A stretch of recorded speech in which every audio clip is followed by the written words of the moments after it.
बिस्मिल्लाहिर्रहमानिर्रहीम। Dear students, अस्सलाम वालेकुम। बेटा आज जो है वो लेक्चर नंबर 2 है, यूनिट नंबर 11। इंशाल्लाह जो है आज हम डिस्कस करेंगे दो मेन टॉपिक हैं आज के हमारे। एक force on a moving charge in a magnetic field, uniform magnetic field, and second जो है लॉरेंट्ज फोर्स से रिलेटेड जो है वो charge particle in an electromagnetic field जो है। इन दो टॉपिक्स को हम डिटेल में डिस्कस करेंगे। अच्छा जी, force on a moving charge in a magnetic field जो है, इसमें देखें कि द चार्ज, नाम ही ज़ाहिर है इसका, देखें फोर्स किस पे लग रही है, मूविंग चार्ज के ऊपर। इसका मतलब अगर चार्ज स्टेशनरी पे होगा तो उसके ऊपर फोर्स अप्लाई नहीं होगी। सेकेंडली हमने यहाँ पर जो मैग्नेटिक फील्ड स्ट्रेंथ है उसको क्या रखा हुआ है, यूनिफॉर्म। सो इसका जो फॉर्मूला है डेट इज गिवन बाय, हम कहते हैं जी force on a moving charge in a magnetic field is given by the formula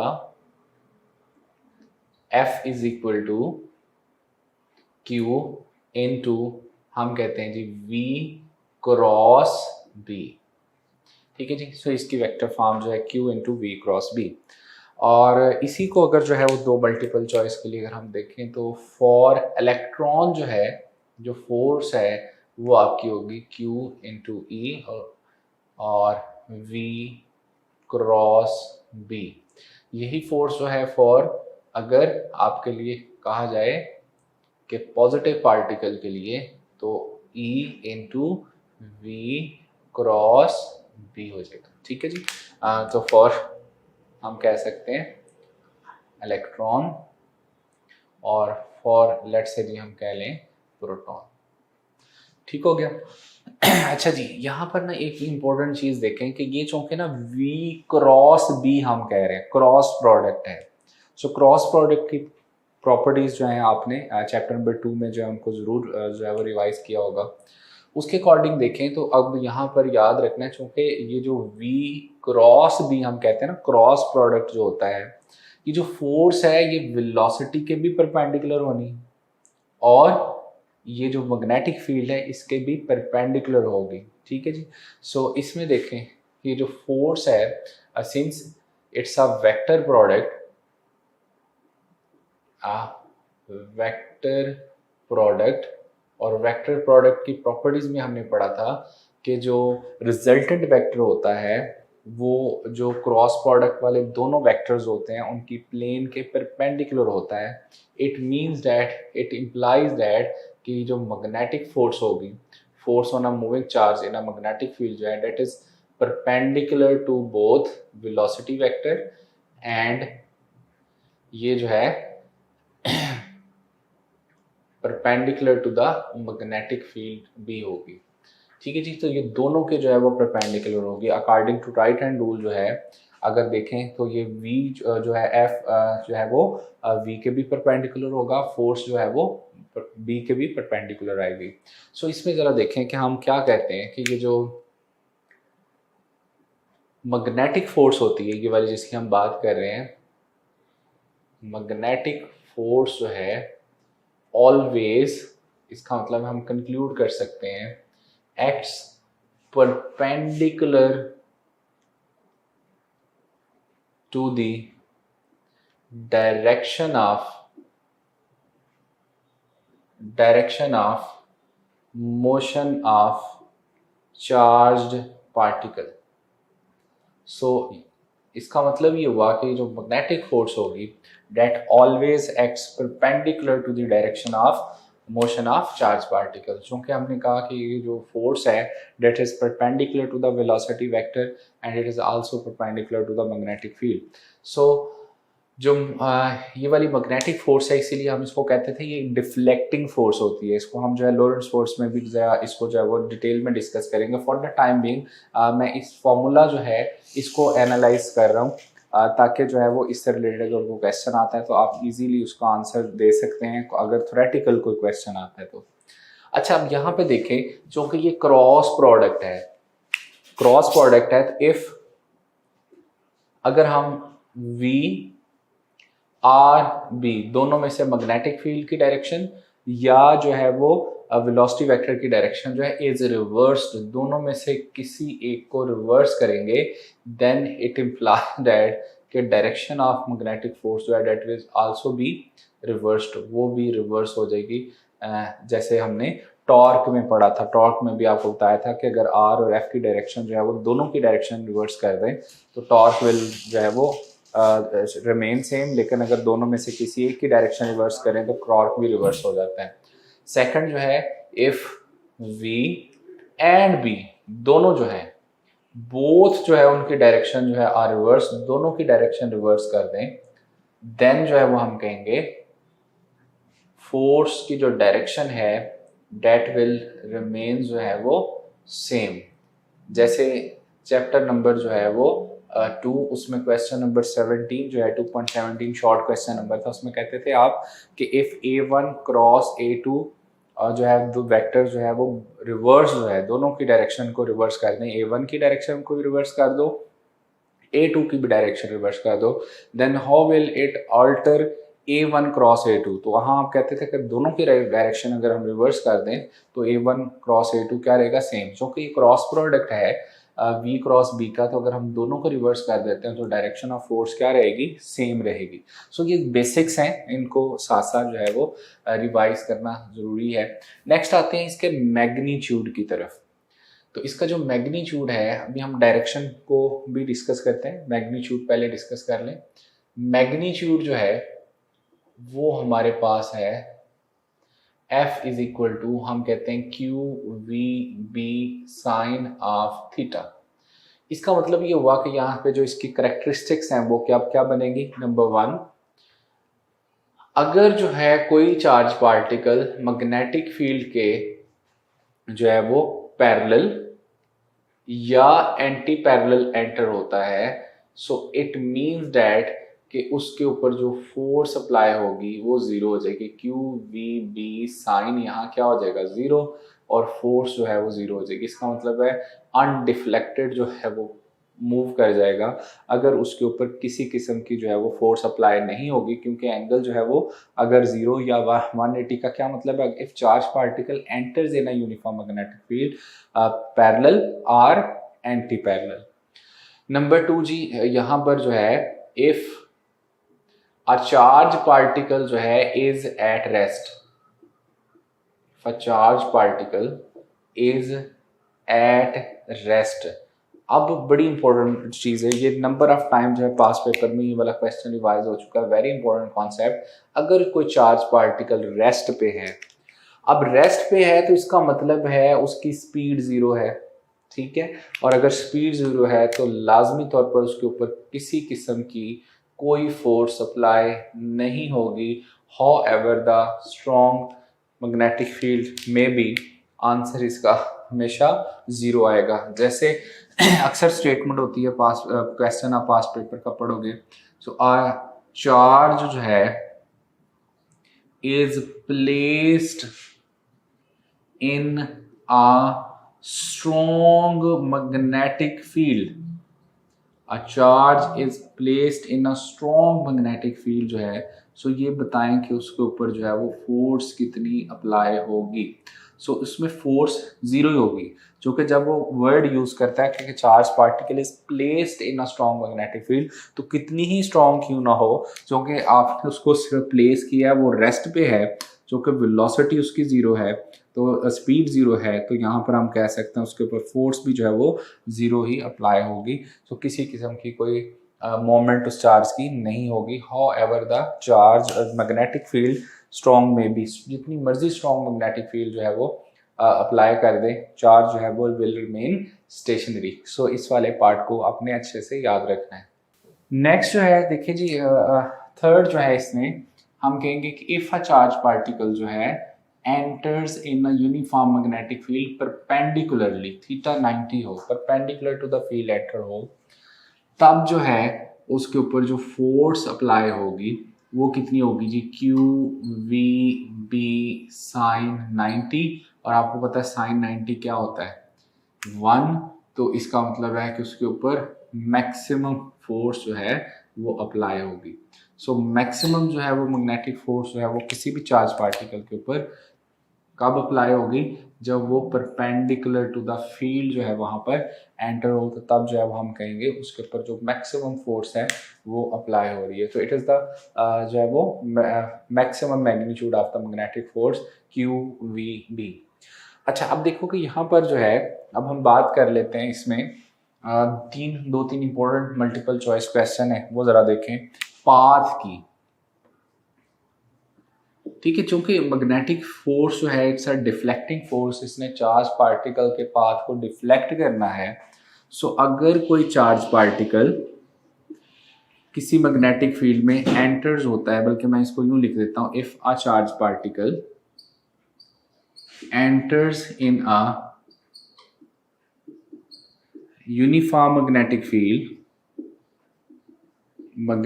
field at, अब अगर तो उसका एंगल जो है वो कितना है, 0, यानी वो पैरेलल एंटर होता है या एंटी पैरेलल एंटर होता है। सो इट इम्प्लाइज दैट उसका जो पाथ है ज़ाहिर है वो स्ट्रेट लाइन पे मूव करेगा, उसके ऊपर किसी किस्म की फोर्स अप्लाई नहीं होगी।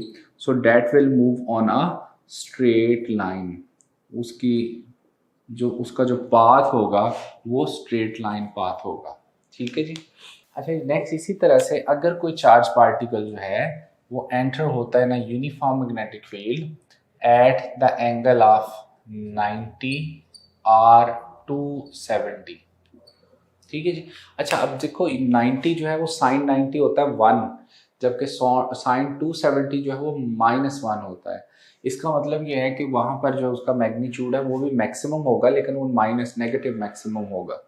ठीक है जी। अच्छा, अब थीटा जो है वो हम कह रहे हैं 90 और 270, तो फिर जो है और अगर उसकी स्पीड जो है यूनिफॉर्म जो है वो स्पीड के साथ जो है, यहाँ हम ये भी वर्ड ऐड कर देते हैं विद यूनिफॉर्म स्पीड। ठीक है जी। तो फिर क्या होगा, फिर जो है वो उसका जो पाथ है वो कौन सा पाथ एग्जीक्यूट करेगा, वो सर्कुलर पाथ एग्जीक्यूट करेगा। तो उसका जो पाथ है वो सर्कुलर पाथ बनेगा। सो 0-180 पर स्ट्रेट पाथ जो कि अनडिफ्लेक्टेड होना है, जो कि 90 और 270 पर मैक्सिमम फोर्स अप्लाई होनी है। सो यूनिफॉर्म स्पीड के साथ अगर एंटर होगा सो सर्कुलर पाथ बनेगा। थर्ड जी, अदर देन जो है, अगर एंगल अदर देन 0, 180, 90 और 270 होता है, फॉर एग्जांपल जो है वो एंगल एंटर होता है जी 60 पे या 45 पे। ठीक है जी। सो उसका जो पाथ है वो फिर जो है वो दो चौके, उसमें फिर दोनों कंपोनेंट ऑफ फोर्स आ जाते हैं, तो फिर उसका जो पाथ है वो स्प्रिंग लाइक या इसको कहते हैं हेलिकल पाथ। फिर जो है उसका जो पाथ पार्टिकल का है वो क्या बनता है, वो हेलिकल पाथ बनता है, यानी स्प्रिंग लाइक पाथ बनता है। तो फिर इस तरह से वो रोटेट करता हुआ आगे बढ़ता जाएगा, चूंकि फिर उसमें फोर्स के वेलोसिटी के दोनों कंपोनेंट जो है वो इन्वॉल्व हो जाते हैं अगर किसी एंगल पे आता है तो। सो एंगल कौन कौन से होने चाहिए अदर देन 0, 180, 90 या 270। तो देन जो है वो उसका जो पाथ है वो हेलिकल या स्प्रिंग लाइक पाथ बनेगा। Now we can talk about जो है वो डायरेक्शन ऑफ फोर्स जो है magnetic force applying on a moving charge in a magnetic field, uniform magnetic field. उसके लिए जो है वो हम पाम राइट हैंड रूल जो है उसको यूज करेंगे, और इसमें जो है वो हम कहते हैं जी पाम इसको राइट हैंड रूल। इसके अकॉर्डिंग जो है जो आपका थंब है उसको आपने रखना है वेलोसिटी वेक्टर की डायरेक्शन में। जो मिडल फिंगर है अपने राइट हैंड की, उसको आपने जो है वो किस तरफ रखना है, मैग्नेटिक फील्ड के डायरेक्शन में। जो पाम है, हथेली है, वो आपको किसकी डायरेक्शन देगी, direction of force.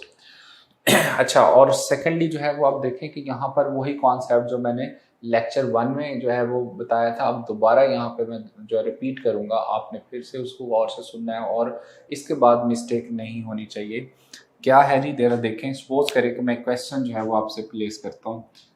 C late जो है एक यूनिफॉर्म हमारे पास इलेक्ट्रिक फील्ड है। चलिए मैं आसान करने के लिए यहाँ कर देता हूँ, it is into the page uniform magnetic field that is into the page. So uniform magnetic field into the page, और सपोज करें कि इसमें जो है एक इलेक्ट्रॉन जो है वो आपसे कहे, यानी नेगेटिव चार्ज पार्टिकल जो है वो परपेंडिकुलर टू द फील्ड जो है वो आके इसमें जो है वो मूव करता हुआ इसमें एंटर होता है। अच्छा, मैंने कहा था जितने भी रूल हैं they are applicable for positive charges only. So और रूल्स जो हैं they are applicable only for positive charges, यानी कन्वेंशनल करंट के लिए इनको हमने यूज करना है। ठीक है। अच्छा, अब देखो कि आप राइट हैंड रूल यहाँ आप अप्लाई करेंगे तो राइट हैंड रूल जो है उसके अकॉर्डिंग जरा देखो, हमारे पास ये राइट हैंड, इसमें मैं कह रहा हूँ कि ये जो मिडिल फिंगर है, मिडिल फिंगर ये मैग्नेटिक फील्ड की डायरेक्शन की तरफ होनी चाहिए। ये जो थंब है इसको आपने वेलोसिटी की डायरेक्शन में रखना है, और पाम आपको बता देगी कि जो चार्ज पार्टिकल है उसकी डिफ्लेक्शन किस तरफ होगी, उसके ऊपर जो मैग्नेटिक फोर्स है वो किस डायरेक्शन में अप्लाई होगी। अब देखिए ये जो चार्ज पार्टिकल इसमें एंटर हुआ है कौन सा है जी, इलेक्ट्रॉन, यानी नेगेटिव चार्ज पार्टिकल है। हमने कहा कि जितने भी रूल्स हैं वो सिर्फ पॉजिटिव चार्जेस के ऊपर अप्लाई होते हैं, तो मैंने रूल वैसे ही यूज करना है लेकिन डायरेक्शन रिवर्स मुझे कर देनी है। देखिए कैसे, ये देखो क्रॉस का मतलब क्या है, इन टू द पेज। तो यहाँ जो मैग्नेटिक फील्ड आपने ली है उसको लिया है into the page, into the page. ठीक है। अच्छा, अब देखें आपने अगर magnetic field into the page ली है तो मैं ये जो मिडल फिंगर है इसको इन टू द पेज की तरफ रखूंगा। अब जरा गौर करें मेरे थंब की तरफ, थंब जो है वो वेलोसिटी वेक्टर की डायरेक्शन में है, middle finger is into the page. अब पाम किस तरफ इशारा कर रही है, अपवर्ड। इसका मतलब ये हुआ कि magnetic force will apply in upward direction अगर पॉजिटिव चार्ज होता, क्योंकि ये नेगेटिव चार्ज है इसलिए मैं कहूंगा कि इट विल डिफ्लेक्ट डाउनवर्ड, इसका आंसर होगा डाउनवर्ड।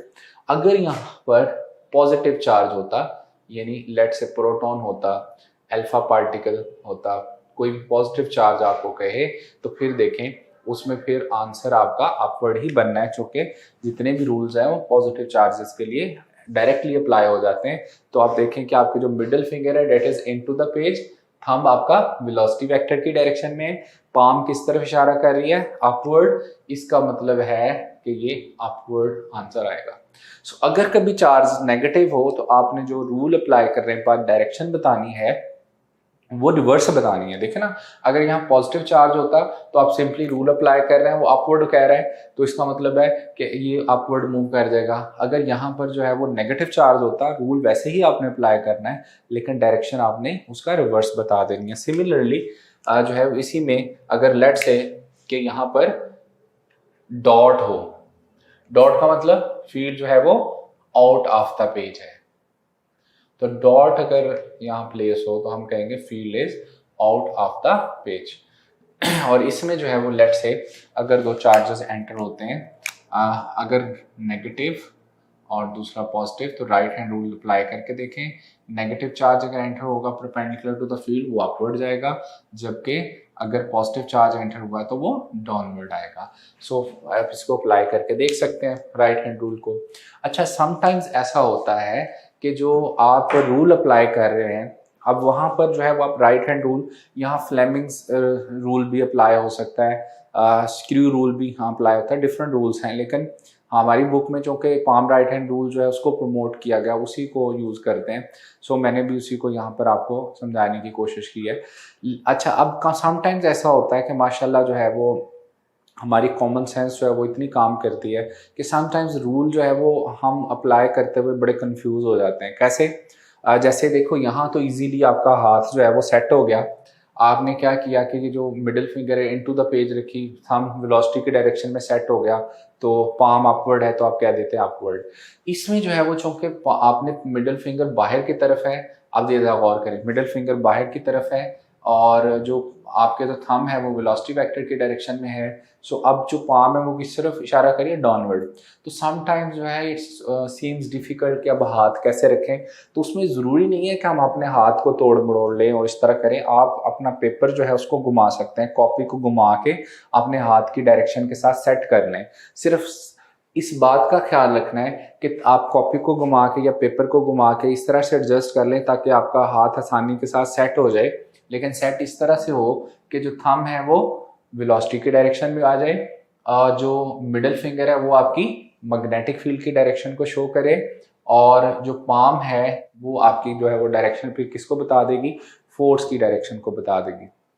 समटाइम्स एग्जामिनर जो है डायरेक्टली आपसे पूछा होता है डायरेक्शन ऑफ मैग्नेटिक फोर्स किस तरह होगी, या समटाइम्स कहता है चार्ज पार्टिकल किस तरफ डिफ्लेक्ट होगा, तो उसकी डिफ्लेक्शन उसी तरफ होगी जिस तरफ उसके ऊपर मैग्नेटिक फोर्स अप्लाई होगी। सो इस तरह के कोई भी क्वेश्चन अगर आते हैं तो आप इजीली उनका आंसर कर सकते हैं। जो है वो यहाँ पर palm right hand rule apply करना आपने। बेटा इसी तरह से जो है वो आपको जो क्वेश्चंस हैं वो मैग्नेट से रिलेटेड भी जो है वो आ सकते हैं जिसमें डायरेक्शन आपने डिफ्लेक्शन फाइंड करनी हो। फॉर एग्जांपल जो है इसमें जो है वो हमें एक मैग्नेट जो है उसका नॉर्थ और साउथ पोल गिवन हो, और यहाँ पर आपको कहा जाए कि स्ट्रीम ऑफ पार्टिकल जो है एंटर्स इन दिस फील्ड जो है यूनिफॉर्म फील्ड। सो आप देखें कि यहाँ पर जो मैग्नेटिक फील्ड है नॉर्थ से क्या होती है, साउथ होती है। सो इसकी डायरेक्शन जो मैग्नेटिक फील्ड की है वो आपने लेनी है नॉर्थ से साउथ। अब अगर लेट से वो कहता है stream of particles, electron, proton, whatever, positive charge, negative charge इसमें एंटर होता है। अच्छा अब देखो कि अगर जो है वो कहता है कि स्ट्रीम, यूजुअली इस तरह के क्वेश्चन आते हैं जिसमें कहता है स्ट्रीम ऑफ इलेक्ट्रॉन जो है generated by a cathode ray या व्हाटएवर जो है, इसमें लेट से कि वो कहता है स्ट्रीम ऑफ पार्टिकल्स एंटर जो है in this field, uniform field जो है। अब अगर वो कहते हैं लेट से कैथोड पार्टिकल्स हैं या कैथोड रेज हैं तो हम उसको कहते हैं कि वो नेगेटिव पार्टिकल्स हैं, लेट से इलेक्ट्रॉन्स हैं, ठीक। सो वो किस तरफ डिफ्लेक्ट करेंगे। अब यहाँ भी आपने पाम राइट हैंड रूल ही अप्लाई करना है। इसमें जो है वो आपके जो देखें ये वेलोसिटी की डायरेक्शन है, इस तरफ एंटर हुए ना, सो ये आपकी वेलोसिटी की डायरेक्शन होगी, ठीक। अच्छा अब देखो कि थंब को आपने रखना है वेलोसिटी की डायरेक्शन में, और जो मिडिल फिंगर है वो नॉर्थ से क्या होनी चाहिए, साउथ। तो नॉर्थ से साउथ अगर आप गौर करें तो ये देखें वेलोसिटी की डायरेक्शन में थंब रखा, अब मिडिल फिंगर जो है वो नॉर्थ से साउथ हो गई। अच्छा अब जरा गौर करें कि जो वेलोसिटी है इसका मतलब पाम बता रही है कि इनवर्ड जो है वो डाउनवर्ड जो है वो डिफ्लेक्ट कर देगी, ऐसे ही ना इन टू द पेज डाउनवर्ड जो है वो डिफ्लेक्शन होगी। लेकिन चूंकि ये इलेक्ट्रॉन है, नेगेटिव चार्ज है, हम कहेंगे कि इनकी जो डिफ्लेक्शन है वो किस तरफ जाएंगे, ये अपवर्ड जो है वो इनकी जो डिफ्लेक्शन है हम कहेंगे ये अपवर्ड जो है वो मूव करेंगे अगर ये हॉरिजॉन्टल सिस्टम पड़ा हुआ। क्यों, क्योंकि रूल आपने पॉजिटिव के लिए अप्लाई करना है। अगर यही जो है यहाँ पर इलेक्ट्रॉन की बजाय कौन सा चार्ज हो पॉजिटिव हो, लेट्स से ये नॉर्थ पोल ये साउथ पोल, और आपको कहता है कि यहाँ पर जो है वो पॉजिटिव चार्ज पार्टिकल जो है एंटर हो रहे हैं। सो अगर पॉजिटिव चार्ज पार्टिकल की स्ट्रीम एंटर होती है तो फिर जो है वो उसी तरह से आपने रूल अप्लाई किया, नॉर्थ से साउथ पोल आपने मिडिल फिंगर को रखा, थंब वेलोसिटी की डायरेक्शन रखा, पाम किस तरफ जा रही है, डाउनवर्ड, तो आप कहेंगे इट विल डिफ्लेक्ट डाउनवर्ड, ठीक है जी। और यहाँ आप कहेंगे इट विल डिफ्लेक्ट अपवर्ड, सो ये अपवर्ड की तरफ आ जाएगी, ठीक है जी। तो इस तरह के जो क्वेश्चन हैं जो सिंपल है, रूल याद रखना है कि इसमें थंब वेलोसिटी की डायरेक्शन में ले लें, जो मिडिल फिंगर है उसको मैग्नेटिक फील्ड की डायरेक्शन में रखना है, फोर्स जो है उसको वो आपको डिफ्लेक्शन ऑफ चार्ज पार्टिकल बता देगी कि किस तरफ आनी है, और वो कौन बताएगा, पाम जो है। तो पाम राइट हैंड रूल जो है वो it is convenient and easy to use, easily जो है वो हर जगह अप्लाई हो जाएगा। और जहाँ पर आपको मुश्किल आ रही हो जस्ट अपने पेपर को कॉपी को घुमाएं, अपने हाथ के अकॉर्डिंग सेट करें, इंशाल्लाह जो आपका आंसर ठीक आएगा। लेकिन एक कॉन्सेप्ट नहीं बोल रहा हूँ, बार बार मैं कह रहा हूँ कि ये जो रूल हैं ये पॉजिटिव चार्जेस के ऊपर अप्लाई होते हैं। अब देखें ना, अब आपका यहाँ पर राइट हैंड रूल बता रहा है कि डायरेक्शन डाउनवर्ड होनी चाहिए, लेकिन आंसर की में आंसर होगा अपवर्ड। आप फिर कंफ्यूज हो जाएंगे क्योंकि ये नेगेटिव है इलेक्ट्रॉन्स, इसलिए जो है उसकी डायरेक्शन ऑपोजिट बताई है। सो अगर पॉजिटिव होता तो फिर वो एज इट इज ही आंसर आएगा जो आपकी पाम बता रही होगी। Now we are going to discuss another very important concept regarding जो है वो मैग्नेटिक फोर्स जो है, और इसमें जो है वो देखें जैसे मैंने कहा कि मैग्नेटिक फोर्स जो है it is only a deflecting force. Magnetic force जो है is only a deflecting force, और मैंने कहा कि इट एक्ट्स ऑलवेज जो है acts perpendicular to the direction of motion of charge particle. अच्छा, इसने सिर्फ जो है वो चार्ज पार्टिकल की जो है उसको डिफ्लेक्ट करना है, उसके पाथ की जो है डायरेक्शन को चेंज करना है। इसका मतलब ये हुआ कि जो मैग्नीट्यूड है ऑफ स्पीड वेलोसिटी है, यानी स्पीड जो है वो चेंज नहीं होगी। सो इसमें देखें कि लेट्स से अगर एक क्वेश्चन आता है, सो ये सिर्फ एक डिफ्लेक्टिंग फोर्स है, तो लेट्स से अगर आपसे पूछा जाए कि इफ अ चार्ज पार्टिकल, आप क्वेश्चन की सेंटेंस पे गौर कीजिएगा, if a charge particles enters in a uniform across the magnetic field, across the uniform magnetic field, ठीक है जी। अच्छा, अब जब हम कहते हैं ना across the magnetic field, it means कि एंगल जो है वो 0 या 180 नहीं है।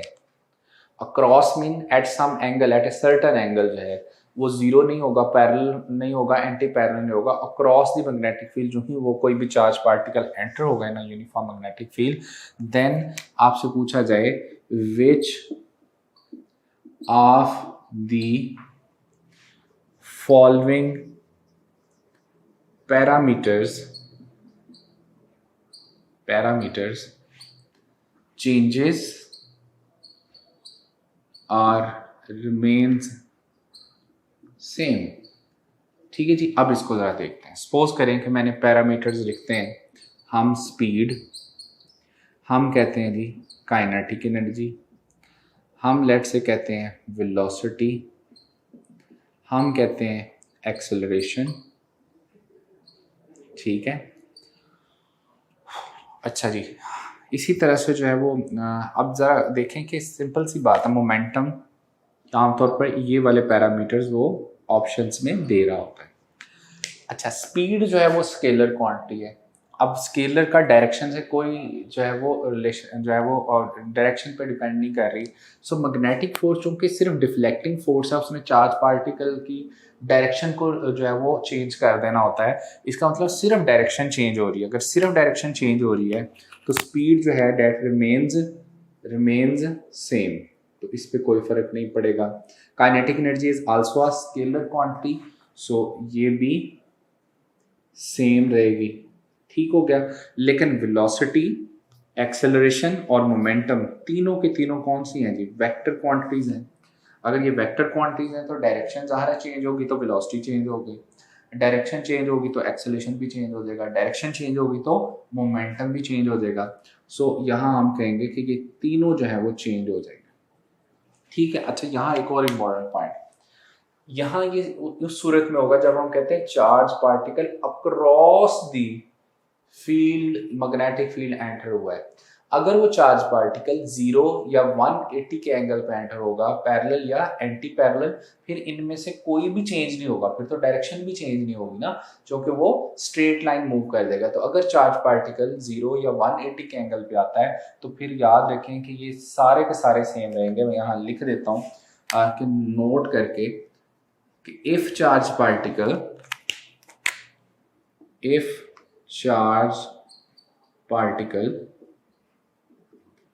enters at 0 या 180, चूंकि फिर उसने स्ट्रेट पाथ को फॉलो करना है, तो ये सारे के सारे पैरामीटर्स जो हैं, देन ऑल पैरामीटर्स जो हैं, पैरामीटर्स विल रिमेन सेम। क्योंकि फिर डायरेक्शन चेंज नहीं हो रही, तो फिर ना जो है वो स्पीड बढ़ेगी, ना ही जो है वो काइनेटिक एनर्जी में चेंज आएगा, ना ही वेलोसिटी में चेंज आएगा, ना ही एक्सेलरेशन में चेंज आएगा, ना ही मोमेंटम में चेंज आएगा, ठीक हो गया।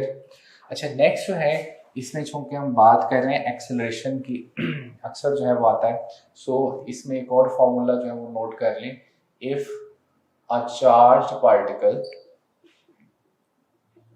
ऑफ मैस जो है वो, उसका हमें लेट से गिवन हो m, चार्ज जो है वो कह दे q, enters in a uniform magnetic field field B with speed या वेलोसिटी वो कह दे ठीक है जी देन जो है उसके ऊपर एक्सेलरेशन जो है वो किसके इक्वल होगा। सिंस जब हम कहते हैं कि वो F is equal to q v b sine जो है वो 90 अगर वो परपेंडिकुलरली एंटर होता है ठीक है जी ठीक है यहाँ पर हम कह देते हैं परपेंडिकुलरली, उसमें वो परपेंडिकुलरली एंटर होता है, perpendicular to the magnetic field enter होता है ठीक है जी। सो देन जो है वो हमें एक्सेलरेशन उसका बताना है। तो अगर वो परपेंडिकुलर डायरेक्शन में एंटर होता है तो हम कहेंगे साइन 90 जो है वो क्या हो जाएगा 1।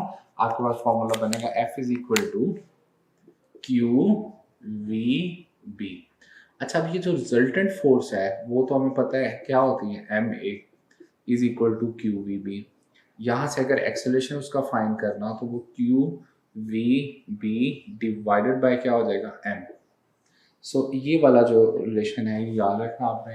एक्सेलरेशन ऑफ चार्ज पार्टिकल जो है वो दो चार्ज पार्टिकल जो है वो अगर कहेगी सेम स्पीड के साथ जो है वो एंटर होते हैं ना यूनिफॉर्म मैग्नेटिक फील्ड जो है तो रेशियो ऑफ देयर एक्सेलरेशन बताएं ठीक है। तो वो चार्ज और मैस के ऊपर डिपेंड करेगी। सो रेशियो ऑफ एक्सेलरेशन जो है वो यहाँ से इस तरह के क्वेश्चन आ सकते हैं। सो एक्सेलरेशन का फॉर्मूला बड़ा सिंपल है, चूँकि रिजल्टेंट फोर्स जो नेट फोर्स है वो चेंज इन डायरेक्शन की वजह से होती है और वो एम ए के इक्वल होगी। M a is equal to q v b. यहाँ से आप एक्सेलरेशन इजीली फाइंड कर सकते हैं और उसको कंपेयर भी कर सकते हैं दो चार्जेस के लिए। सो अगर जो है उसने स्पीड को और मैग्नेटिक फील्ड को कांस्टेंट रखा हुआ हो तो फिर हम चार्ज और मैस के ऊपर उनकी आमतौर पर यूजली जो है वो एक्सेलरेशन उनका डिपेंड करेगा। जैसे एक क्वेश्चन जो है इससे रिलेटेड सॉल्व कर ही लेते हैं।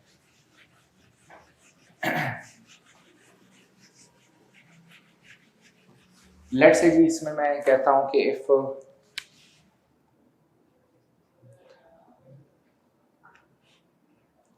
a proton and an alpha particle enters perpendicularly in a uniform magnetic field with equal velocities, then ratio of their accelerations are, let's say question। अब हमारे पास एक्सेलरेशन का फॉर्मूला है a is equal to q v b over m। So v चूंकि velocity उसने constant कह दी, equal velocities हैं, मैग्नेटिक फील्ड को यूनिफॉर्म कर दिया, इसका मतलब है रेशियो ऑफ जो एक्सेलरेशन होगी proton to alpha particles will be equal to charge on proton over charge on alpha particles multiply by q over m है ना। तो mass of alpha particles divided by mass of protons। यहाँ जरा देखें charge on proton जो है वो अगर 1 होगा 1 टाइम्स तो अल्फा पार्टिकल्स पे क्या होता है 2 टाइम्स। मैस अल्फा पार्टिकल्स का 4 अगर होता है तो मैस ऑफ प्रोटॉन जो है वो क्या होता है 1। इसका मतलब आपका आंसर जो है वो 2:1 आंसर आ जाएगा ठीक है जी। सो इस तरह का जो क्वेश्चंस हैं फ्रीक्वेंटली आ सकते हैं। जस्ट आपने ये और जो है वो टाइप ऑफ क्वेश्चन याद रखते हैं जिसमें एक्सेलरेशन आपसे किसी पार्टिकल का डायरेक्टली पूछा जाए या रेशियो ऑफ एक्सेलरेशन पूछी जाए, आप इस फॉर्मूले से उसको सॉल्व कर सकते हैं। रेशियो ऑफ एक्सेलरेशन जो है अगर यहाँ स्पीड समटाइम्स ये हो सकता है कि आपको जो स्पीड डिफरेंट दे दे ठीक है जी। सो उसमें जो है वो एक्सेलरेशन डायरेक्टली पोर्शन हम कहेंगे स्पीड होगा। स्पीड अगर डबल करेंगे तो एक्सेलरेशन भी इसका डबल हो जाएगा, स्पीड हाफ करेंगे एक्सेलरेशन भी हाफ हो जाएगा। सो इस तरह के जो क्वेश्चंस हैं अगर आते हैं आई होप सो कि आप इजीली उनको सॉल्व कर। नेक्स्ट जो है जी हम अब अपने बात करनी है लॉरेंट्ज फोर्स के ऊपर और इसमें जो चार्ज पार्टिकल जो है इन इलेक्ट्रिक फील्ड के ऊपर भी बात करेंगे, इन मैग्नेटिक फील्ड के ऊपर हमने अभी डिटेल से बात की है। सो इसमें लॉरेंट्ज फोर्स का कॉन्सेप्ट क्या है उसको सबसे पहले हम देखते हैं। लॉरेंट्ज force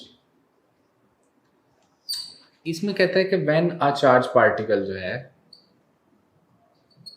particle enters in an electromagnetic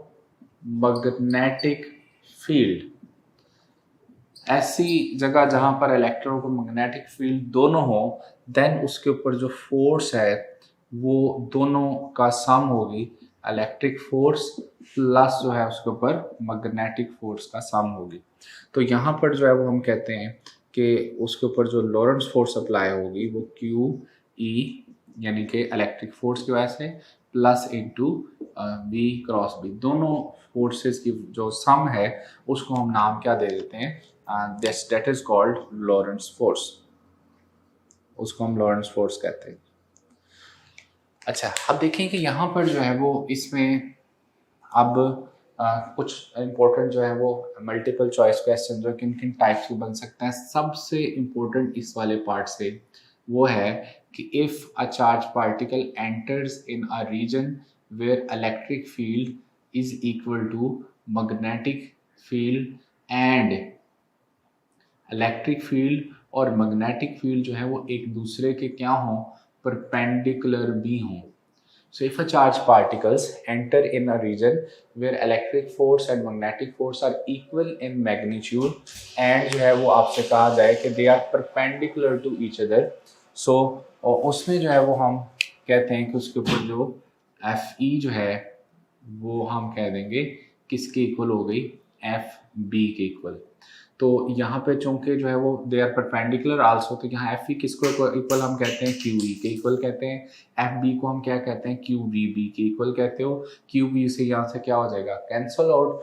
और यहाँ पर जो है हम कहेंगे the ratio of electric to magnetic field जो है वो किसके इक्वल आ गई, velocity of the charge particle. This is a very very important formula and concept. The ratio of electric field to magnetic field जो है वो किसके इक्वल होती है, स्पीड के इक्वल होती है। This relation basically comes from velocity selector, एक मशीन होती है जिसमें जो है वो हम चार्ज पार्टिकल को एक्सेलरेट उनकी according to the desired velocity के ऊपर अगर हमें चार्ज पार्टिकल एक्सेलरेट करवाना हो तो उस रीजन में जो है वो इलेक्ट्रिक और मैग्नेटिक फील्ड जो है वो परपेंडिकुलर और इक्वल रखी जाती हैं। और जब चार्ज पार्टिकल वहाँ एंटर होता है तो ratio of electric to magnetic field को एडजस्ट करके हम उसकी वेलोसिटी की वैल्यू को जो है वो सेट कर सकते हैं। सो देखें इसमें अगर आपसे यहाँ पर दो इम्पोर्टेंट बड़ी सिंपल चीज़ है कि अगर यहाँ पर लेट से क्या आपको कहा जाए इलेक्ट्रिक फील्ड जो है और मैग्नेटिक फील्ड जो है वो इसका जो यूनिट है, रेशो का यूनिट क्या आएगा, तो ज़रा वेलोसिटी की इक्वल है तो मीटर पर सेकंड आएगा। सेकंडली यहाँ हमें इलेक्ट्रिक फील्ड और मैग्नेटिक फील्ड की वैल्यू देके वेलोसिटी पूछी जाए तब भी आप जो है इसको इजीली जो है वो फाइंड आउट कर सकते हो। फॉर एग्जांपल जी इस क्वेश्चन जैसे बन सकता है जी, आपसे लेट से कहा जाए a velocity selector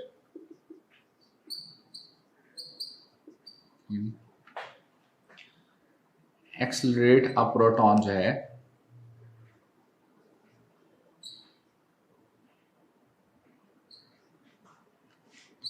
a proton या इन अ वेलोसिटी सिलेक्टर हम कह लेते हैं, ठीक है जी। अ प्रोटॉन जो है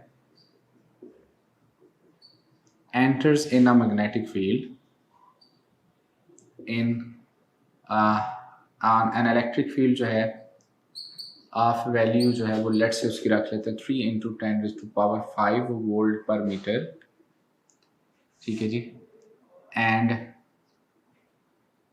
मैग्नेटिक फील्ड्स या मैग्नेटिक फ्लक्स डेंसिटी जो है वो गिवन हो, फ्लक्स डेंसिटी जो है इज लेट से 1.5 × 10⁻⁻² टेस्ला या वेबर पर मीटर स्क्वायर, दोनों यूनिट जो है वो यहाँ यूज होते हैं आमतौर पर। सो देन आपने ये बताना है कि ये बताएं द स्पीड या वेलोसिटी ऑफ द प्रोटॉन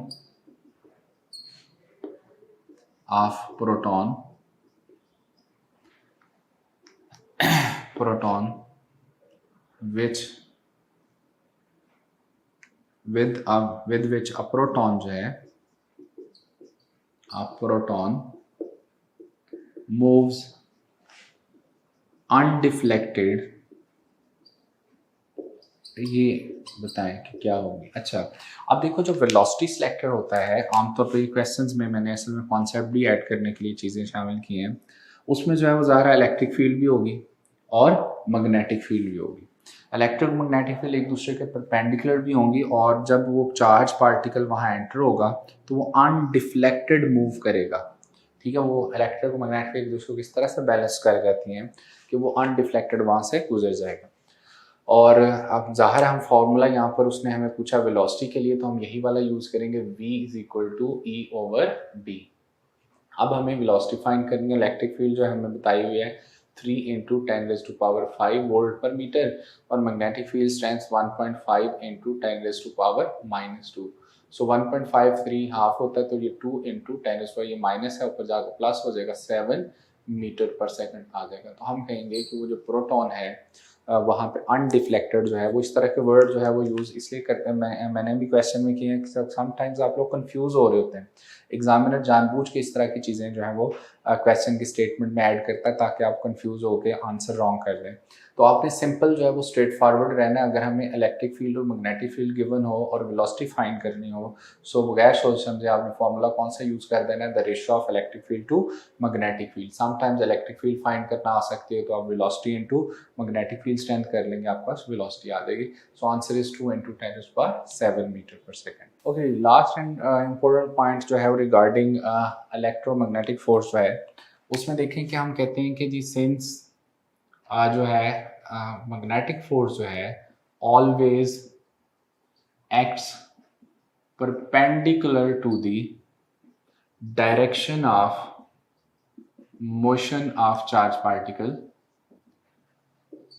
इसका मतलब ये हुआ कि हम कहते हैं कि the work done by magnetic force जो है वो क्या होता है, zero. It implies that work done by magnetic force जो है वो हम कह देते हैं जी cos 90, तो यहाँ पर जो है वो क्या हो जाएगा, zero. So work done by magnetic force जो है वो हम कहते हैं हमेशा ऑलवेज जीरो होगा। क्यों? क्योंकि ये डायरेक्शन ऑफ मोशन के हमेशा क्या होती है, परपेंडिकुलर डायरेक्शन में एक्ट करती है। सो अब इसीलिए बार बार हम कहते हैं कि हैंस जो है वो ये जो मैग्नेटिक फोर्स है it's only a deflecting force. जैसे मैं ऑलरेडी यहाँ पर लेक्चर में बता चुका हूँ, ये सिर्फ चार्ज पार्टिकल के पाथ को डिफ्लेक्ट करती है। बट चार्ज पार्टिकल जब इलेक्ट्रिक फील्ड में एंटर होता है तो इट कैन डू वर्क जो है। So but when charge particle जो है चार्ज पार्टिकल एंटर्स इन इलेक्ट्रिक फील्ड जो है, सो इट इलेक्ट्रिक फील्ड जो है वो it does work done by magnetic field force क्या होता है, जीरो होता है, लेकिन work done by electric force zero नहीं होता।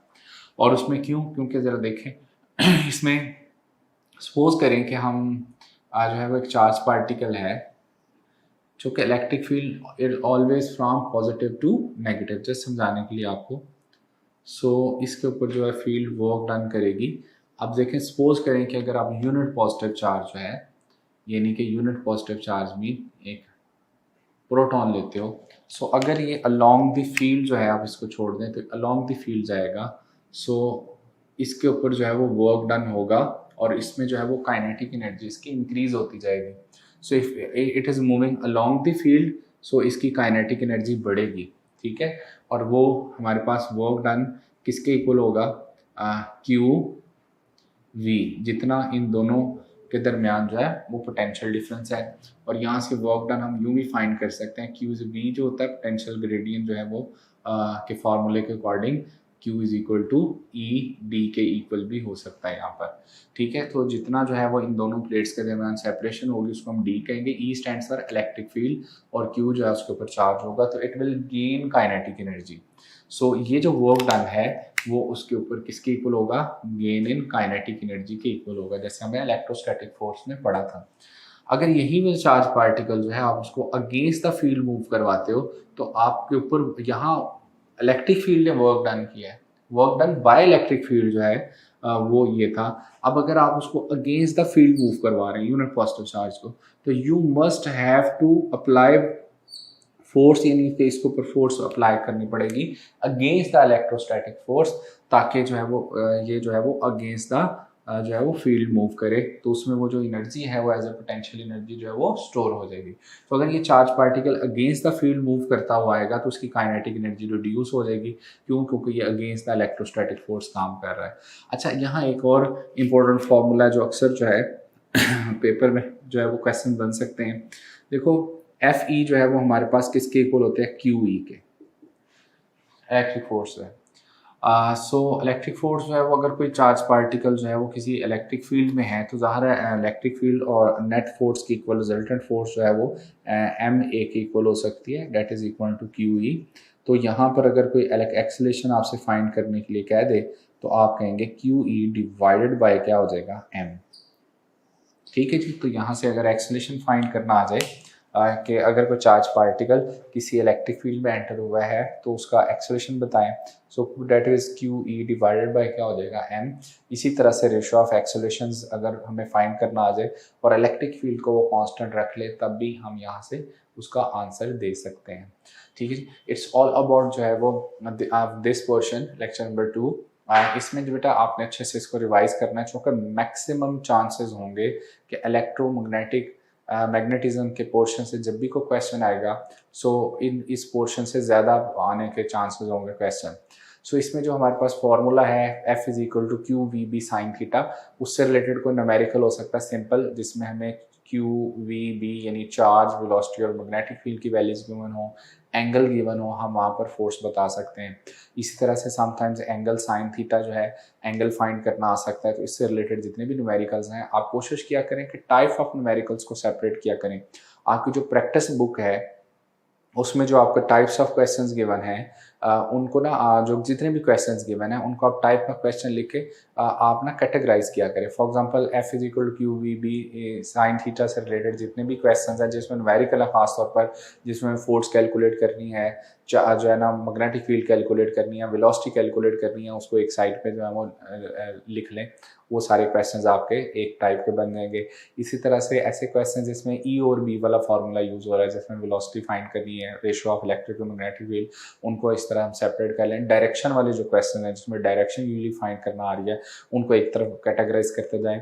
तो जब आप रिवाइज करोगे आपके लिए आसानी हो जाएगी। तो इस तरह से अगर आप सेपरेट सेपरेट करके उसको नोट्स बना रहे हो तो आपके कॉन्सेप्ट भी अच्छे से रिवाइज हो जाएंगे और आपके पास टाइप ऑफ क्वेश्चंस हैं उनका जो है वो एक नोट्स भी अच्छे प्रिपेयर हो जाएंगे। मुझे इजाज़त दें, इंशाल्लाह कल में मुलाकात होगी जो है वो नेक्स्ट इंशाल्लाह मंडे को, और उसमें जो है वो हम लेक्चर नंबर 3 जो है वो इलेक्ट्रोमैग्नेटिज्म का इंशाल्लाह उसको कंप्लीट करेंगे, इलेक्ट्रोमैग्नेटिज्म वाले यूनिट को, और साथ ही नेक्स्ट डे इंशाल्लाह टेस्ट भी होगा। अल्लाह हाफिज़।